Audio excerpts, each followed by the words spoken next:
Mēs esam uzņēmums Brīvkām Baltics. Šobrīd atrodamies Sarnikavā, Ādažu novadā. Šeit tiks būvēta saules elektropaneļu stacija. Un, attiecīgi, teritorija tiks iežogota, lai nepiekļūtu, kā teikt, nepiedarošas personas. Objektam jābūt drošam. Tādēļ ir jābūvē riņķī arī sēta. Kopējā platība šeit metrāžu ziņā ir aptuveni 2,6 km. Žoga augstums plānojās 1,73 m augstumā. Un tas apjoms aptuveni 2,6 km, tas ir aptuveni 1050 stabi, kas mums ir jāizbetonē. Ir vēl arī otrs objektiņš tepat netālu Kadagā. Tas ir nedaudz mazāks pēc apjoma. Tur arī ir šāda tipa žogs. Prasības ir identiskas. Apjoms ir diezgan liels. Plānotais izpildes termiņš ir 2 mēneši. Centīsimies to paveikt.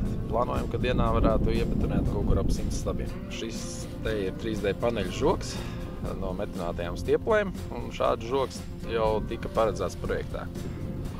Viņš ir, teiksim tā, no resnākām stieplēm, kas nodrošina jau to aizsardzību labāku, pret iekļūšanu. Plānojam izmantot traktoru tehniku, kam galā ir zemes boris, kas arī savā ziņā pātrinās šo tempu. Kvadrcikls, kas piegādās materiālu, betonu ņemsim betonu mezglā, jau gatavo betonu. Ir prasība 10 cm, teiksim tā, to žogu pacelt no zemes. Tātad kopējais augstums būs aptuveni 1,80 m.